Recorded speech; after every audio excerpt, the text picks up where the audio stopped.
गुरु भक्ति योग।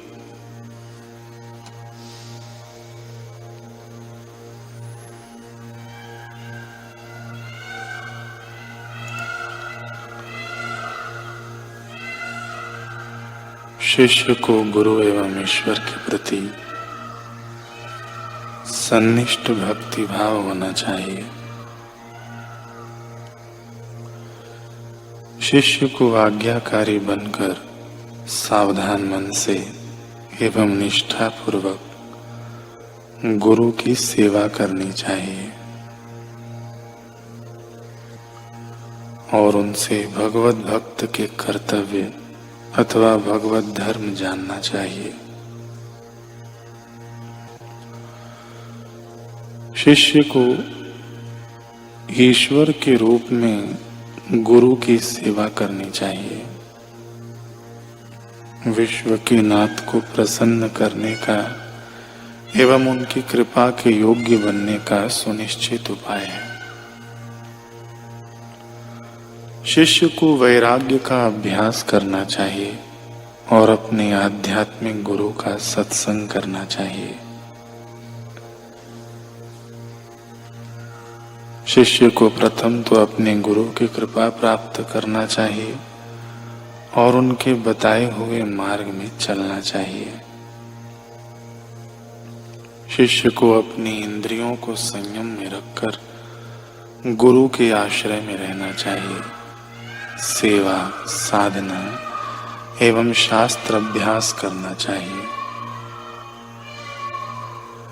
शिष्य को गुरु के द्वार से जो कुछ अच्छा या बुरा, कम या ज्यादा, सादा या स्वादु खाना मिले वह गुरु भाई के अनुकूल होकर खाना चाहिए।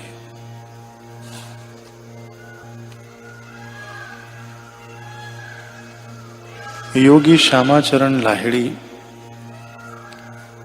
बंगाल के प्रसिद्ध संत हो गए।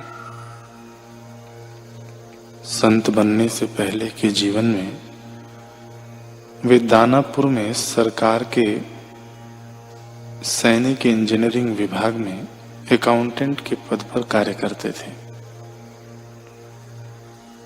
एक दिन प्रातःकाल ऑफिस मैनेजर ने उन्हें बुलवाया और कहा, लाहिड़ी, हमारे प्रधान कार्यालय से अभी अभी एक तार आया है, तुम्हारा स्थानांतरण रानीखेत के लिए हो गया है।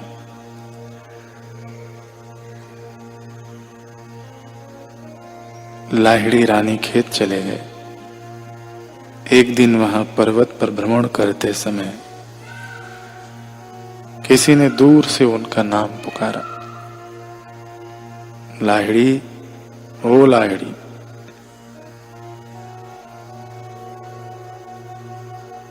लाहिड़ी द्रोणगिरी पर्वत पर गए तो उन्हें बाबा जी के दर्शन हुए। बाबा जी ने कहा, लाहिड़ी, तुम आ गए, यहीं गुफा में विश्राम करो। लाहिड़ी आश्चर्यचकित हो गए। बाबा जी ने आगे कहा, मैंने ही परोक्ष रूप से तुम्हारा स्थानांतरण यहां कराया है।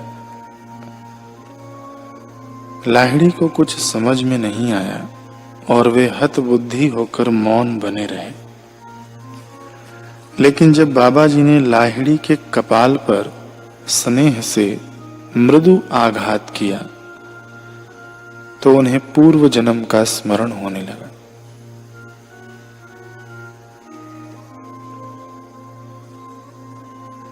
वे बोले, बाबा, आप मेरे गुरु जी हैं, जन्म जन्म से आप मेरे हैं और यहाँ इसी गुफा में मैंने पूर्व जन्म में अनेक वर्षों तक निवास किया था।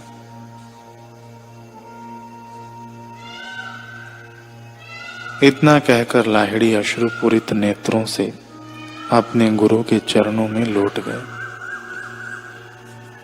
बाबा जी ने कहा, मैंने 3 दशकों से भी अधिक समय तुम्हारे लौटने की प्रतीक्षा की है। तुम चले गए और मृत्यु के पार जीवन की कोलाहलमय तरंगों में खो गए। यद्यपि तुम मुझे नहीं देख सकते थे, किंतु मेरी दृष्टि सदा तुम पर ही लगी हुई थी।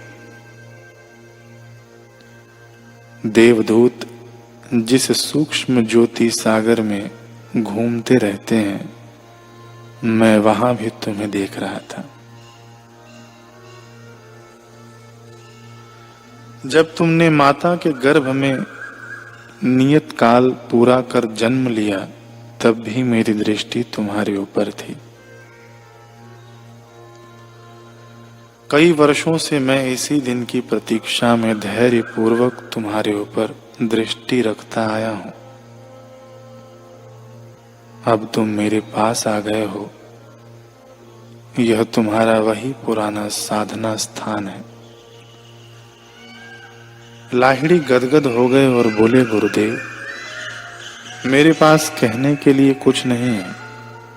आज मैं अपने शाश्वत सद्गुरु को पाकर आनंद से भर गया हूं।